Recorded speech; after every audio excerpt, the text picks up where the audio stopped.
Hola, ¿qué tal? Sean todos y todas bienvenidos una vez más a este capítulo de La Palabra, Conexión con Colombia, el programa donde todas las regiones del país tienen voz. Soy Mariana Vélez y desde la ciudad de Medellín los invito a que sigan conectados porque hoy vamos a estar conversando sobre un tema que está repleto de misterio, de memoria, de idiosincrasia. Además, vamos a estar hablando entonces de los mitos y leyendas de nuestro país.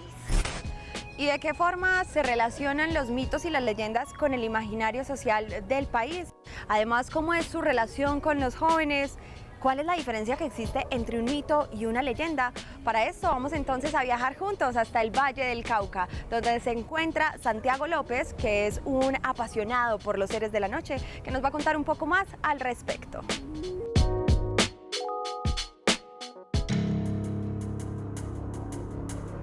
Nosotros hemos construido una serie de imaginarios, como bien lo has dicho, pero también una serie de narrativas estéticas y narrativas que le intentan dar un poco de coherencia para manifestar mucho de nuestro sentimiento como país.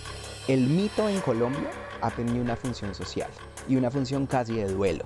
Nosotros hemos podido casi que gestionar y procesar el dolor que tenemos como patria y una herida muy grande que tenemos como nación a partir de unas narrativas que construimos alrededor de las vivencias. Entonces, casi que como las antiguas civilizaciones cuando intentaban explicar el origen del mundo o explicar fenómenos naturales y creaban y construían mitos y cosmovisiones alrededor, pues lo mismo sucede con un país como Colombia, que ha sido tan azotado por la violencia. Entonces, cuando vos te vas a, digamos, los sectores rurales y empezás a entender cómo se han desarrollado los mitos y las leyendas y los imaginarios colectivos, pues están íntimamente relacionados con el conflicto armado. Y eso es innegable. Es decir, nosotros tenemos incluso una serie de prácticas mágico-religiosas, donde nos hemos dado cuenta que los guerrilleros santifican sus balas, los paramilitares también.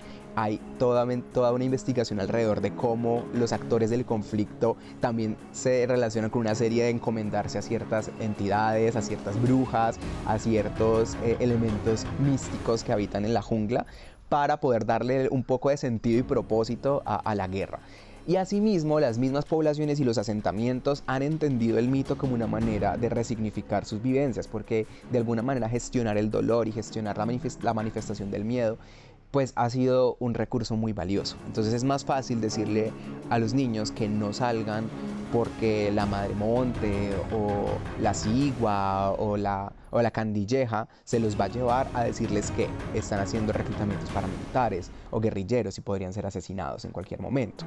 Entonces ese es un recurso que la humanidad ha usado desde tiempos inmemoriales. Digamos, para personas que vivimos en el casco urbano va a ser muy natural pensarnos en pues como así que te va a aparecer la bruja en, no sé, en un barrio, no sé, en un barrio de clase alta y la bruja te va a coger y te va a arrastrar al cielo, no sé.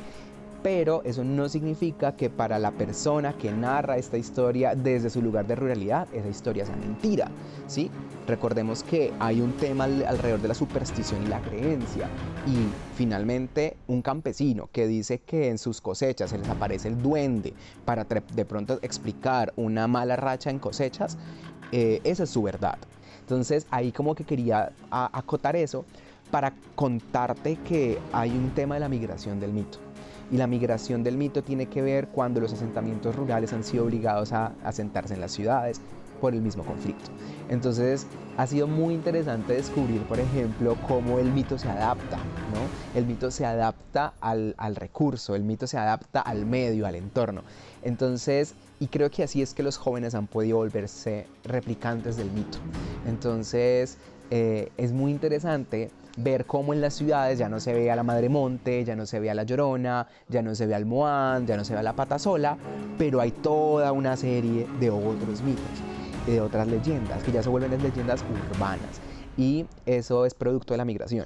Entonces, en Cali, por ejemplo, muy específicamente, hay muchas leyendas. Tenemos la leyenda de la muerta del cementerio metropolitano, la leyenda de la calle del muerto, la leyenda de la mano del negro, la llorona de San Antonio, el buciraco, el diablo de Juanchito. Sí, todo este tipo, miren que todo este tipo de narrativas casi que son, si las vemos desde una mirada académica, son adaptaciones del folclore y la ruralidad.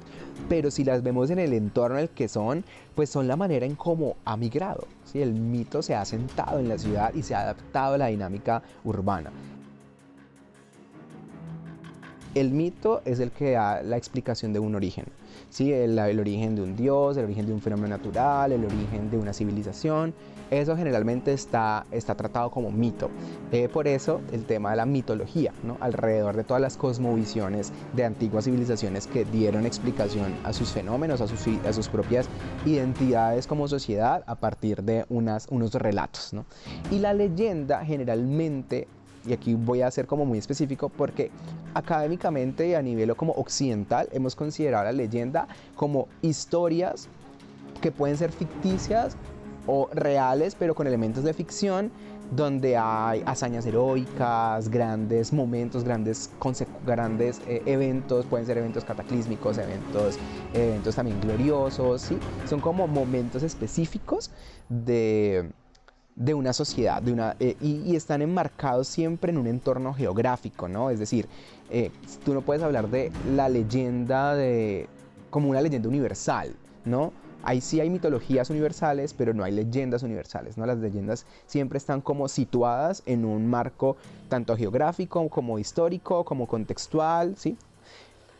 Pero cuando nosotros nos ponemos a analizar otras narrativas, ya no las occidentales tradicionales, pues nos vamos a dar cuenta de la leyenda como otra cosa, ¿no? La leyenda como un recurso de resignificación de la realidad. Yo vuelvo a tomar ese tema porque leyendas y leyendas urbanas, a propósito, son muy variadas y la leyenda tiene un papel fundamental en la sociedad, casi que como el chisme, pero hablaríamos en otro momento de esa situación. Pero la leyenda trata muchas veces de explicar un fenómeno social en un contexto delimitado. Entonces ya no es necesariamente como grandes hazañas heroicas o grandes momentos históricos, sino, por ejemplo, la leyenda para resignificar o contar una historia. Entonces, leyendas de terror hay muchísimas. Entonces, un ejemplo que siempre me gusta colocar es Jack el Destripador. Jack el Destripador fue una leyenda urbana que sucede en Londres en 1872 aproximadamente, y Jack el Destripador se usa como una manera de explicar por qué se estaban cometiendo tantos asesinatos, sobre todo hacia mujeres, hacia prostitutas. Entonces se crea toda una narrativa alrededor de Jack el Destripador. Finalmente nadie supo quién era Jack el Destripador.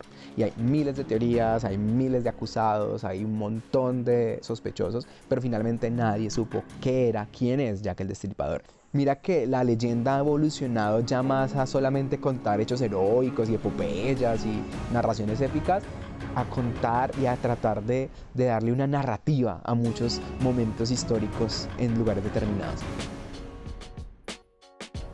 Y ahondando un poco más sobre esos mitos y leyendas que hacen parte del territorio colombiano, pues llega Daniela Violi, una escritora colombiana que ha investigado mucho más al respecto. Así que escuchemos. Yo soy Daniela Violi, investigadora en creatividad y formadora en desarrollo de talentos.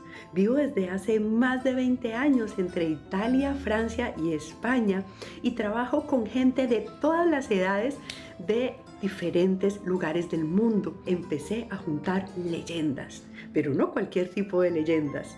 Leyendas alegres, luminosas, llenas de contenidos realmente positivos que nos dejen algo maravilloso de aprendizaje. Y así fue como empecé a escribir Leyendas Curiosas Colombianas, viaje por un país fantástico, legendario, lleno de datos curiosos. Todo era oscuridad, toda la luz del cielo, y no la dejaba pasar a la tierra.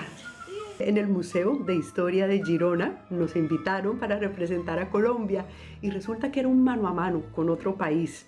Y a nosotros, ¿quién nos tocó? Grecia. Así que yo he tenido que hacer un encuentro de Zeus con el hombre caimán y hacer que el hombre caimán saliera vivo. Fue muy bonito. Otra de las aventuras hermosas ha sido contarle leyendas a niños que han sido adoptados por padres italianos. Esto lo hice en Roma hace poco y fue extraordinario volverlos a acercar a su raíz y contarles de dónde vienen. Porque eso tienen las leyendas, nos conecta nuevamente con nuestra esencia.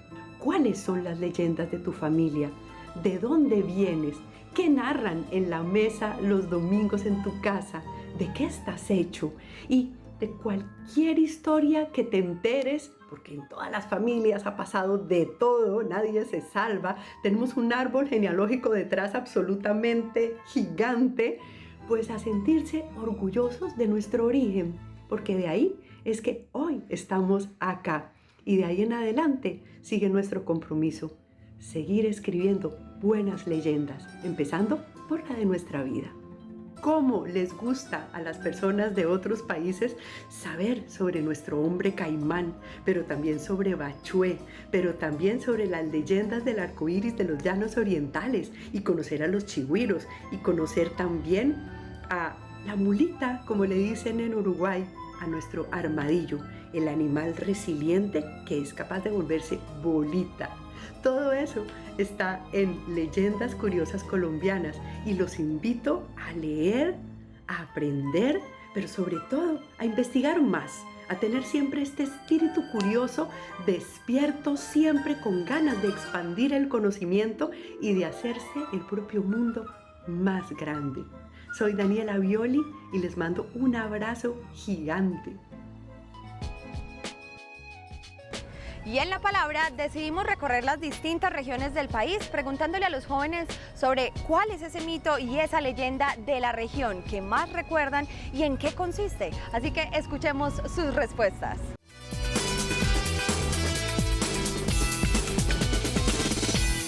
Dicen por ahí que el diablo apareció en Juanchito. ¿Cuándo? Un día de Semana Santa. ¿Y cómo? Pues resulta que había una persona, no se sabe si era persona o era animal, porque era mitad hombre, mitad animal, y que era el diablo. El diablo en Juanchito bailando en Semana Santa, ¿puede creerlo? La historia de El Duende, ese pequeño ser que anda por ahí enduendando a las mujeres, haciéndoles trenzas, peinándolas y robándose tus pequeñas cosas cuando se te pierden las cosas. No lo dudes, es el duende. Un mito que dice que siempre se aparece una mujer en las noches a los taxistas y que la ven por el retrovisor. La leyenda que conozco es la del padre descabezado, que dicen que se aparece en las afueras de la iglesia de Cumbal para asustar a la gente. El mito del monstruo de los mangones. Se trata de un señor que se llevaba personas como para su casa y utilizaba la sangre de estas personas para tener como una vida rejuvenecida todo el tiempo. Y alrededor de esta historia se desarrolló la película Pura Sangre de Carlos Mayolo. Entonces ahí pueden encontrar un poco más gráficamente toda esta historia que les estoy contando de Pura Sangre y el monstruo de los mangones. La leyenda de la viuda, que trata sobre un ente, un demonio, no sé, que se hace pasar por una mujer supremamente hermosa para cautivar a los hombres ebrios y llevárselos al cementerio y encerrarlos en las bóvedas o hacerlos ahogar en el río. Recuerdo que en casa decían que no podías dormir con el cabello suelto porque el duende venía y te lo trenzaba. La leyenda que conozco es el guaguauca. Dicen que es un bebé recién nacido y nunca lo bautizaron y lamentablemente falleció. Pero tengan cuidado que anda llorando por ahí y no vaya a ser que los vaya a asustar. Y después de escuchar las voces de los jóvenes en nuestro país, pues vamos a viajar juntos hasta el Caribe colombiano, donde se encuentra nuestra colega Adriana Díaz, quien se encuentra con un invitado que nos va a hablar acerca de 3 mitos fundamentales dentro de la tradición oral del Caribe colombiano. Hola, ¿qué tal? Mi nombre es Fernando Cárdenas, soy maestro en arte dramático, egresado de la Facultad de Bellas Artes de la Universidad del Atlántico aquí en Barranquilla. Soy docente y director del grupo teatral Corporación Cultural Nave. 3 mitos importantes de la región. El primero que hay que nombrar para la costa caribe es la leyenda del hombre caimán, que sucede en Plato Magdalena, ¿sí? Donde un hombre se toma un brebaje brindado por un brujo para transformarse en caimán y poder acercarse a la mujer que más le encanta. De pronto el brebaje se quiebra cuando va a beberse el líquido para volverse nuevamente humano. Por tal motivo queda la mitad de su cuerpo caimán y la mitad de su cuerpo humano. Hablando del caimán, también podemos hablar del caimán de Ciénega, donde Tomasita se escapa de su casa para poder ir a una fiesta y pasa por el arroyo de Cachimbero y por allá hay un caimán que viene y se la devora. Y le preguntan a la hermana, mamita linda, ¿dónde está tu hermana? El caimán se la llevó, mamá. Como segundo mito, hay que contar o hay que nombrar de las comunidades afro en el Caribe colombiano, y de San Basilio de Palenque hay un mito hermoso que es el mito de Cataluango, una mujer que se enamora de un pez en el arroyo y se va persiguiendo este pez que se le escapa, se vuelve escurridizo hasta que ya se pierde en las profundidades de las aguas. Pero eso sí, regresa cada vez que se festeja o se recuerda un pariente que ha fallecido, cada vez que se hace un ritual de despedida de muerto, ahí regresa Cataluango para participar del Lumbalú. Y el último mito, un mito de acá del Atlántico, que es viajando de Barranquilla a Puerto Colombia, dicen que sale una novia que iba a contraer matrimonio, pero sufrió un accidente, el vehículo en el cual se desplazaba.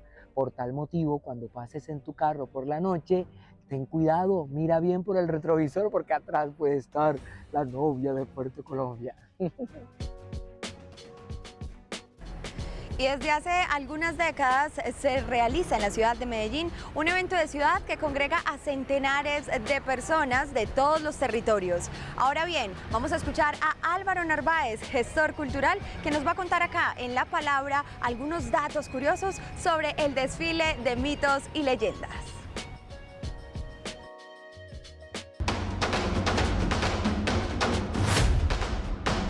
Es una experiencia maravillosa, este es mi 7º año participando en mitos y leyendas y nada, a disfrutar. Desde el año 1974 se realiza ese desfile de mitos y leyendas y es la invitación a los grupos artísticos y culturales de la ciudad a que hagan una reinterpretación de esos mitos a través de la danza, del teatro de calle, de la máscara, del carnaval. Un poco el desfile busca ser eso, como un reflejo del carnaval. Después de ese desfile de mitos y leyendas que, digamos, se hace en el centro de la ciudad, han venido surgiendo otros carnavales y otros desfiles de mitos y leyendas en diferentes comunas de la ciudad que hoy se van constituyendo también en parte de eso. Hay un momento muy especial también en este desfile y es en la época de 1992, donde los alumbrados navideños no se pudieron realizar y se hicieron este desfile con antorchas. Fue uno de esos desfiles míticos porque volvió también a esa tradición de no estar con luces, con energía eléctrica, sino con todo lo que significaba la tradición y recordaba un poco cómo estos mitos también ayudaron a configurar la idiosincrasia de los pueblos y las montañas antioqueñas. En la Avenida La Playa es donde este desfile se ha realizado siempre el 7 o el 8 de diciembre, dependiendo también mucho de cómo se inauguraban esos alumbrados navideños y por eso siempre se hacía esos días, pero también está amarrado a una tradición que es la Noche de las Velitas, que se hace precisamente en Medellín y se celebra muy fuertemente en Medellín para celebrar el día de la Ascensión de la Virgen. Entonces se prenden las velitas y se ha vuelto además esa noche una noche para estar en familia, compartir. Entonces todo eso, ese contexto hace que en Medellín se haga ese desfile de mitos y leyendas. El tema de las leyendas tiene mucho de control y de educación social en cierta época, sobre todo lo que tiene que ver con la colonización antioqueña hacia 1700, pero se adaptan muchos mitos que recorren en Latinoamérica. Por ejemplo, nosotros tenemos la Madre Monte como la protectora del monte, en Brasil tienen el Padre Monte y son figuras muy parecidas, pero que se reinterpretan y que se han venido digamos, llevando de tradición en tradición, sobre todo tradición oral. Nuestro desfile es más de leyendas que de mitos, porque los mitos tienen un orden constitutivo de la identidad social y se reúne más en torno a la configuración de un personaje, de una persona. En este caso, lo que más tenemos nosotros son esas leyendas de la Madre Monte, del Moam, de la Llorona, que se van convirtiendo, digamos, en eso que he dicho, un eje para también proteger y controlar un poco los comportamientos de la sociedad. Yo creo que varios hitos importantes dentro del desfile han sido, obviamente, el inicio del desfile en los años 70, que además reúne algo muy importante, y es cómo en esa época empiezan las migraciones y otros mitos y otras leyendas del centro y del norte del país empiezan a llegar a la ciudad. Es así como en ese momento se reúnen, digamos, diferentes pensamientos y culturas y están ahí haciendo parte de ese gran desfile.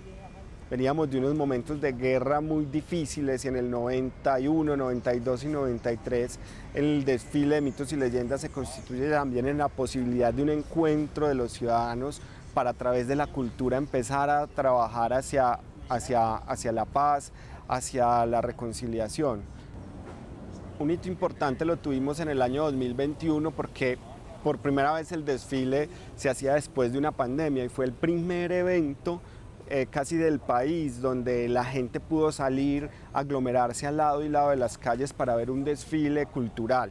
Este hito además tiene en sí que por primera vez desfilan el ganador absoluto del desfile de silleteros de ese año y le permite también a los silleteros ya insertarse, sí, como un mito, a abrir el desfile y contar también esa historia de nuestro patrimonio inmaterial. Yo diría que esos son como 3 momentos muy importantes que han tenido el desfile. De todos modos, es un desfile que además ha generado también muchas polémicas por los cambios que han tenido en algún momento de recorrido, pero sobre todo es un desfile que la comunidad, no solamente la comunidad creativa y artística busca, sino toda la ciudadanía, los niños, los jóvenes esperan este desfile para que esté ahí. Por eso nosotros queremos apostarle a que este desfile se constituya realmente en el encuentro de la ciudadanía y que pueda ser, como lo buscan los desfiles de mitos y leyendas, carnavales donde la ciudadanía se reconozca y se identifique. Y de esta forma finalizamos un episodio más de La Palabra Conexión con Colombia, conociendo un poco más sobre el tema de mitos y leyendas de nuestro país. Soy Mariana Vélez y los invito a que nos veamos en otro episodio de La Palabra Conexión con Colombia, el programa donde todas las regiones del país tienen voz.